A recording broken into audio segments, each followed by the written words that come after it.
Bueno, muy buenas tardes. Muchísimas gracias por la invitación, por asistir a esta presentación que creo que es muy valiosa en el momento en el que nos encontramos ahora en relación con el planteamiento del envejecimiento saludable y bueno, el papel que tienen los países de América Latina, en particular México, frente a lo que se está haciendo en relación con el desarrollo de indicadores. Y bueno, más que abrumarlos con una serie de datos y de información, mi presentación se va a enfocar básicamente en qué se plantea desde la Organización Mundial de la Salud sobre el envejecimiento saludable. Sí voy a mostrar alguna información particularmente para el caso de México, van a ser muy pocas datos sobre esto porque mañana justamente el director del Instituto Nacional de Geriatría va a ahondar sobre estos indicadores puntuales, pero lo que quisiera ahorita abordar es entonces cómo desde el planteamiento de la Organización Mundial de la Salud ya se empieza a hablar de la formulación y la conceptualización de indicadores que nos permita dar cuenta de qué es lo que está ocurriendo en el tema de envejecimiento y específicamente qué se plantea frente al envejecimiento saludable. Bueno, y ya se ha discutido a lo largo de la mañana, algunos de los ponentes ya nos han explicado pues cuál es la importancia no solo poblacional, demográfica del envejecimiento, sino en las implicaciones individuales y sociales que esto está conllevando, ¿no? Ahora, en la actualidad, el tema del envejecimiento poblacional, entonces, es un tema prioritario en las agendas de políticas públicas y, bueno, lo podemos ver en los diversos planes y programas que están dirigidos específicamente a esta población. Sin embargo, ¿qué es lo que ocurre? Y esto lo menciono a nivel general, es que no existe un único paradigma de la vejez y el envejecimiento y bueno, pues se ha llegado al consenso de que esta es una realidad multifacética que incluye diversos aspectos. Ya se han mencionado el componente biológico que integra o que está relacionado con este envejecimiento, pero de manera importante ya se ha comenzado a ahondar en la necesidad de conocer más sobre los aspectos sociales y culturales que están relacionados con el envejecimiento y la vejez. Sin embargo, lo que se observa es que los sistemas de información para el desarrollo de indicadores siguen siendo insuficientes y esto en toda la cadena de generación de información, tanto en la recopilación de los datos y en el mismo procesamiento de ellos. Lo que dificulta entonces poder establecer indicadores comunes que permitan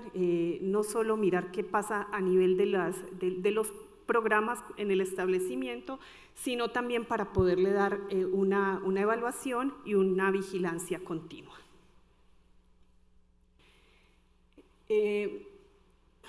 Lo que ha sucedido para el planteamiento de los indicadores de envejecimiento, bueno, es que se ha concebido o ha predominado esta idea de que la vejez es una etapa que está caracterizada por carencias desde diferentes perspectivas, tanto económicas, físicas y sociales, que se han observado también en el nivel programático, ¿sí? Los planes y programas han partido de esta visión para establecer los indicadores y para evaluar entonces cómo se están prestando o cómo se está evolucionando en cada uno de los indicadores en estas esferas que ya les había comentado. Sin embargo, bueno, en los últimos años ha habido un cambio de esta perspectiva, o sea, está trabajando en el cambio de la perspectiva, todavía falta muchísimo por avanzar respecto a este tema, en los que los adultos mayores pues, son vistos como objeto de protección a un nuevo paradigma o una perspectiva donde los adultos mayores son sujetos de derechos. Y desde esta nueva concepción, pues entonces también es necesario la modificación de los indicadores de los que estamos dando cuenta sobre la población adulta mayor. Y bueno, voy a hacer ahorita alusión específicamente al documento de la Organización Mundial de la Salud, pero bueno, vemos que en el caso de América Latina, desde pues ya en otras instancias, se había planteado entonces esta idea de mejorar los indicadores para poder dar cuenta de un conjunto más amplio de información que tuviera que ver con la población. Entonces tenemos el Plan de Acción Internacional de Madrid, desde 2000 pues ya se venía hablando de este cambio de paradigma también en la Estrategia Regional para América Latina y el Caribe de CEPAL, en el Consenso de Montevideo, que recientemente se ha venido trabajando el tema de los indicadores, ya incorporándolo más desde una perspectiva regional, y últimamente entonces el informe de envejecimiento saludable, que si bien sienta las bases, todavía no especifica con detalles cuáles son los indicadores que se deben considerar. Sin embargo, bueno, el documento que les estoy comentando, ¿sí?, el de la Organización Mundial de la Salud, puntualmente establece como una de las esferas prioritarias en el tema de envejecimiento y salud mejorar la medición, el monitoreo y la comprensión tanto del envejecimiento como de la vejez, ¿sí? Y puntualmente entonces establece acordar indicadores, medidas y enfoques analíticos relativos al envejecimiento saludable, saber más acerca de la salud y las necesidades de las poblaciones mayores y en qué medida se cubren estas necesidades.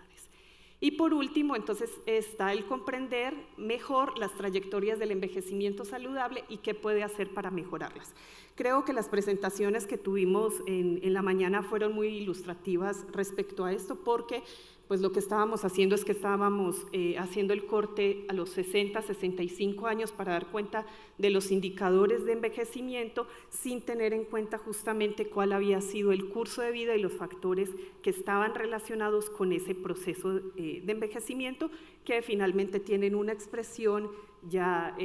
con unas características particulares en esta etapa de la vida. En relación con acordar indicadores, medidas y enfoques, entonces se propone, la Organización Mundial de la Salud lo que dice es que se deben desarrollar indicadores clave que, si bien siguen estando relacionados muy con las condiciones de salud, vemos aquí con capacidad funcional, capacidad intrínseca, también agrega otras dimensiones como el bienestar subjetivo, las características personales, también ya se había hablado del tema de genética, la multimorbilidad y la necesidad de servicios y cuidados. Y no solo la necesidad de servicios y cuidados que se demandan en esta etapa, digamos, ya de adultos mayores, sino que teniendo en cuenta también el contexto en el que las personas se desenvuelven y donde se ubican en el nivel socioeconómico, por ejemplo.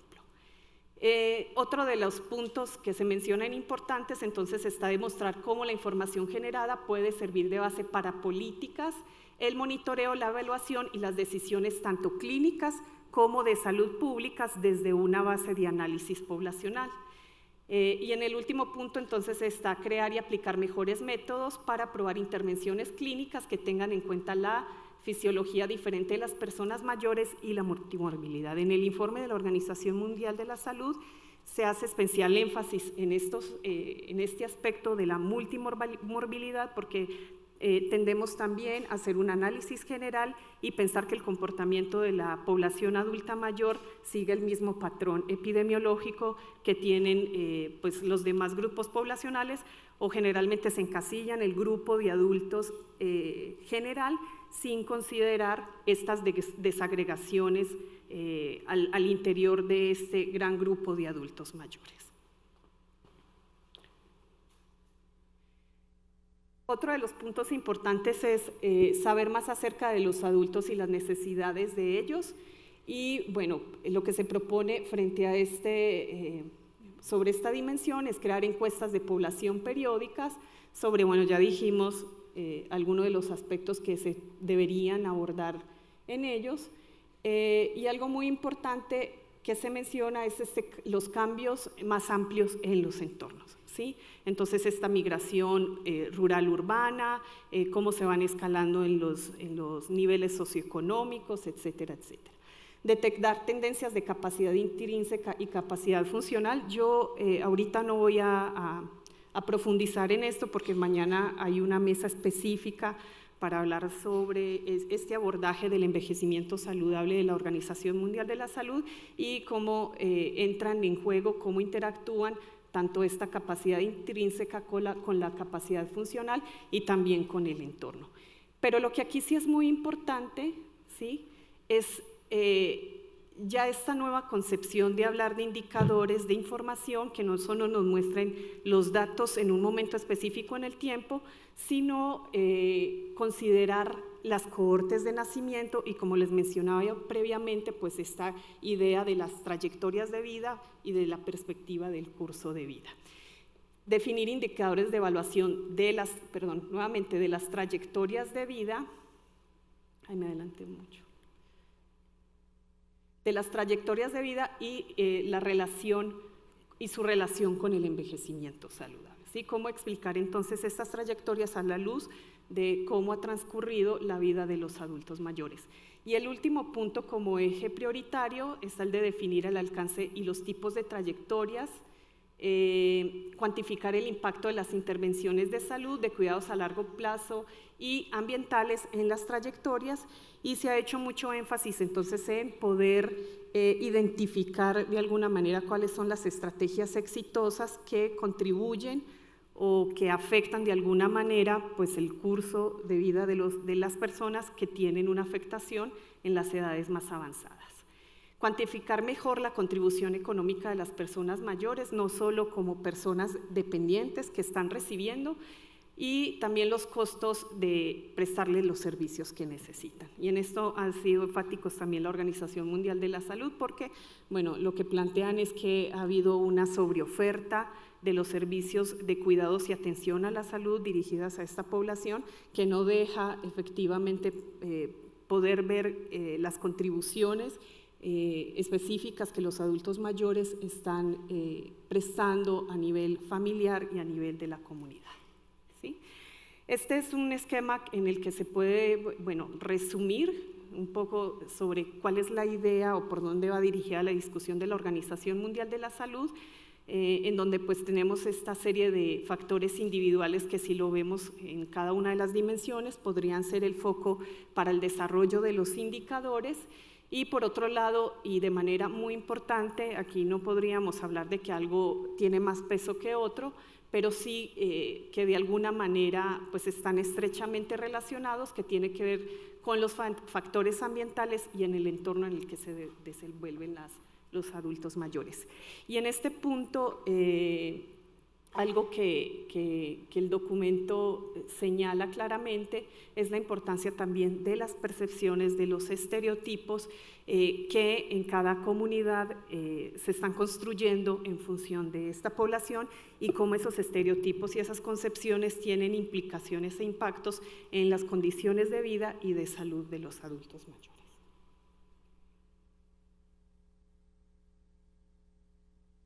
Las preguntas, que si vemos no son nada fáciles de responder, están planteadas también en el documento de la Organización Mundial de la Salud. Tiene que ver con las características del envejecimiento saludable, y como se habrán dado cuenta, todavía no hemos definido muy bien qué es esto de envejecimiento saludable.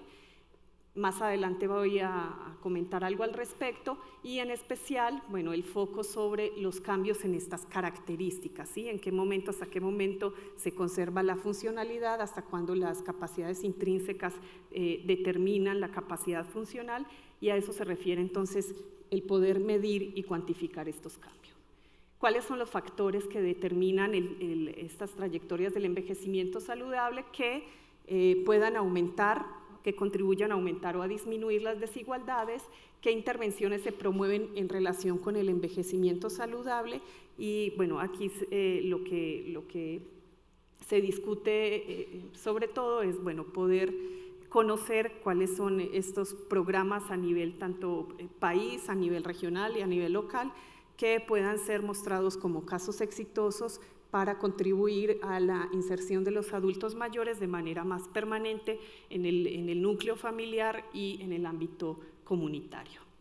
Las necesidades de atención y cuidados de largo plazo, bueno, que estos están siempre en la mesa de discusión, el tema de la dependencia de los adultos mayores y hasta qué punto se puede mitigar este impacto o estas necesidades de atención de esta población, manteniendo pues su capacidad funcional al máximo posible y garantizando particularmente que los adultos mayores puedan desarrollarse en sus actividades que a ellos les interesen y realmente les haga feliz. Lo de nuevamente las contribuciones económicas reales de las personas adultos mayores, no solo entonces lo que reciben, sino lo que están transfiriendo. Y esto, todas estas preguntas, bueno, una vez que se resuelvan, pues lo que se espera es que se conozcan más sobre pues, el envejecimiento y la salud y los mecanismos para asegurar la rápida aplicación de estos conocimientos a la práctica clínica y las intervenciones de salud públicas, ¿no? Basadas, como les había mencionado anteriormente, en análisis poblacionales que sí tengan realmente un efecto y una aplicación directa en las políticas de salud y las políticas sociales, ¿sí? Esto es fundamental porque, bueno, como que se ha siempre concebido el tema también de los indicadores a nivel sectorial, lo que corresponde al sector social y lo que corresponde al sector salud, y aquí entonces por lo que se interpela es una comunicación de los sectores, ¿sí? Que como vamos a ver más adelante también implica que los sistemas de información se conecten, que los sistemas de información puedan intercambiar la información para realmente poder tener un panorama más completo de la información. ¿Sí?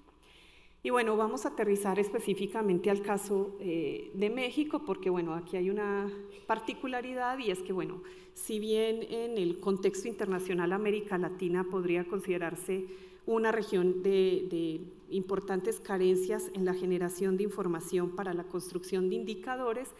podríamos decir que para el caso de México, pues vamos mucho más adelante, se encuentra en un lugar privilegiado en cuanto a la disponibilidad de datos estadísticos con los cuales, aunque no al nivel de profundidad y detalle que está demandando el reporte de la Organización Mundial de la Salud, sí es posible trazar algunos ejes clave para el abordaje estratégico del envejecimiento saludable. O sea, no vamos a partir de cero, si hay información. Bueno, aquí pudimos conocer algunos datos que efectivamente nos permite como ver un poco, ubicarnos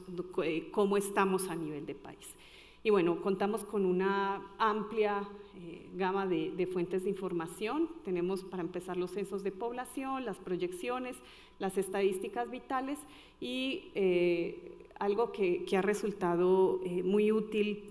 para el caso mexicano, pues son las encuestas específicas, en este caso el Estudio Nacional de Salud y Envejecimiento, que sí tiene toda esta lógica de longitudinal y de análisis por cohortes, ¿sí? Sin embargo, bueno, pues estas fuentes de información nos permiten hacer este corte tanto transversal como en algunos casos,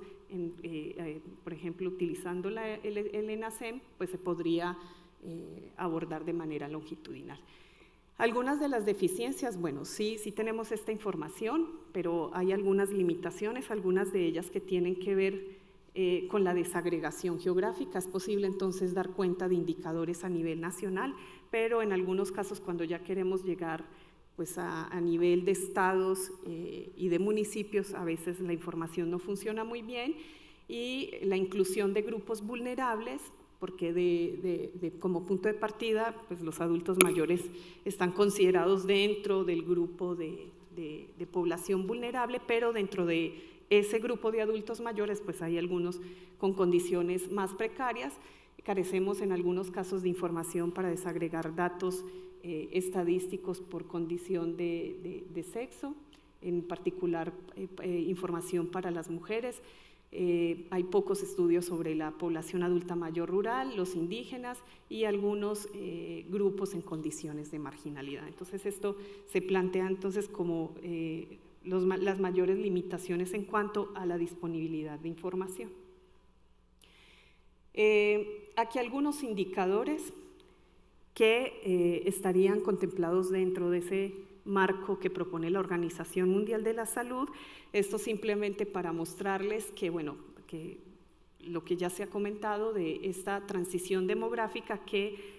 a nivel de país se está dando de manera muy heterogénea. Aquí lo podemos observar por grado de marginación estatal y cómo en cada uno de ellos hay comportamientos muy distintos, que efectivamente lo que nos muestra esto es la necesidad de plantear indicadores que permitan reflejar estas diferencias. Si así como lo dije, no podemos hablar del grupo de población de adultos mayores en general, aquí es fundamental también poder hacer este tipo de de desagregación de la información. Y bueno, algo que estamos haciendo en el Instituto Nacional de Geriatría, esto es un avance preliminar, es que así como tenemos indicadores de grado de marginación estatal y podemos desagregar por diferentes regiones, no sé, podemos considerar diferentes indicadores de estratificación. Bueno, estamos ahorita trabajando en la construcción de un índice de envejecimiento y esto también muy en la lógica de poder diseñar estrategias para considerando este nivel de avance demográfico. Y bueno, ahorita preliminarmente lo que podemos observar con este indicador es este comportamiento a nivel de país, que si vemos no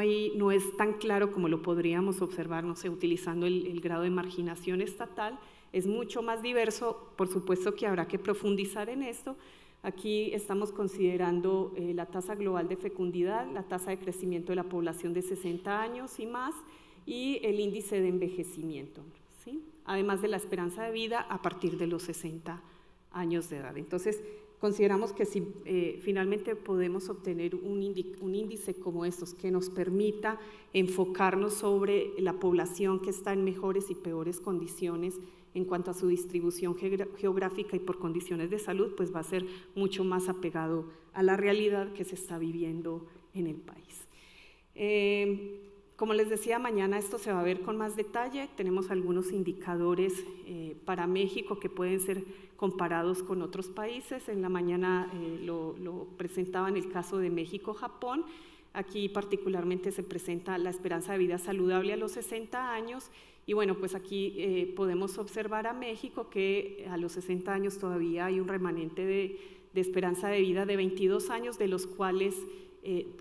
17 años todavía se transcurren en buena salud. Y bueno, si nos comparamos con otros países, pues vemos que no es tan significativa las brechas y las diferencias, aunque nuevamente, pues sí todavía hay un margen de ganancia en estas, tanto en las esperanzas de vida como en que esta esperanza de vida realmente se refleje en condiciones adecuadas.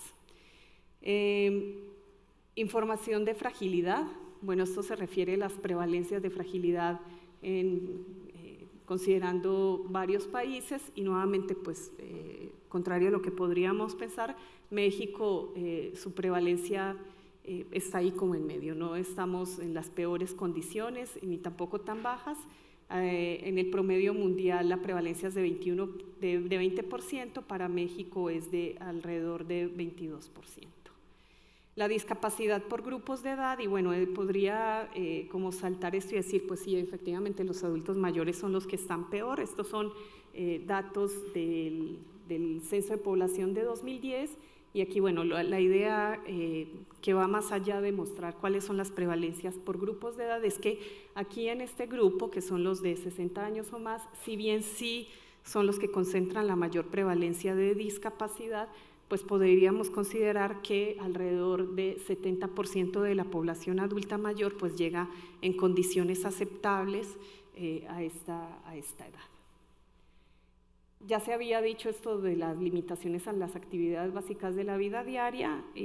Aquí muy importante pues los diferenciales por años de escolaridad, y efectivamente lo que se puede observar es que a mayor nivel escolar se disminuye la prevalencia de las limitaciones en las actividades básicas de la vida diaria. Necesidades de cuidados, bueno, pues también sabemos que a medida que se incrementa la edad, pues las prevalencias o la necesidad de cuidados van aumentando. Y bueno, entonces, ante este panorama, ¿qué es lo que se propone para México? ¿Okay? Lo que traigo aquí en estas últimas diapositivas se refiere a un consenso de una reunión que realizó el Instituto Nacional de Geriatría el año pasado, donde se reunieron diversos expertos, entre ellos demógrafos, actuarios, clínicos, donde se discutía cuál era el futuro, cuáles eran las necesidades y qué era lo que se requería en el caso de México para poder formular indicadores de envejecimiento y salud. En primer lugar, pues esto coincide con la postura de la Organización Mundial de la Salud, es que se deben definir conceptos básicos y parámetros a medir del envejecimiento de acuerdo con las características del país que permitan modelar comportamientos, ¿sí? No podemos seguir un poco la lógica de estar calculando indicadores por calcularlos, porque pues entonces también nos llenamos a veces de una información que realmente no está teniendo el impacto que se desea. Entonces hay que partir de estas definiciones, y que para eso se ha ayudado el documento de la Organización Mundial de la Salud, y el ejercicio entonces que sigue es aterrizar esto en indicadores que realmente sean medibles, permanentes y que proporcionen información verdaderamente útil. Se debe considerar que el envejecimiento es un proceso multidimensional y que diversos aspectos están presentes al momento de analizar los indicadores. Ya vimos que pues entran muchísimas dimensiones en esta idea del envejecimiento saludable. Se requiere hacer uso de diversas perspectivas, la social importante, la epidemiológica, conductual, biodemográfica, fisiológica y cultural, que había sido un poco dejada de lado, pero que ahorita entonces sí se ha encontrado que tiene una importancia preponderante en el análisis del envejecimiento. Y el curso de vida, nuevamente como un eje transversal para la construcción de indicadores. En esa reunión lo que se decía era: no hay que partir de cero, no podemos decir que no tenemos nada y que entonces tenemos que generar más información. No, hay que hacer una revisión de lo que ya existe y considerar sí sus limitaciones. Se debe llegar a un consenso sobre qué se quiere medir, para qué se necesita esa información y qué se puede construir con lo que ya se tiene. Y entre las características que deben tener los indicadores, pues se debe considerar la comparabilidad en el tiempo y en el espacio. Esto es muy importante, esto es algo que todavía pues no logramos y en lo que todavía tenemos ahí un pendiente, ¿no? Poder comparar esto, cómo se comporta a lo largo del tiempo. Y en términos estadísticos, poder considerar la sensibilidad, la confiabilidad y la validez de los instrumentos utilizados y también de los mismos indicadores. Se deben sí incluir temas específicos en las encuestas existentes y hacer encuestas periódicas con la finalidad de llevar a cabo inferencias a distintas problemáticas. Y por último, pues poder lograr una integración interinstitucional multidisciplinaria para poder gestionar apoyo económico y técnico, tanto de la academia, del área de investigación y gubernamental, así como el apoyo de organizaciones internacionales para realizar observatorios sobre vejez y envejecimiento y la construcción de indicadores que respondan a este nuevo reto del envejecimiento saludable. Muchas gracias.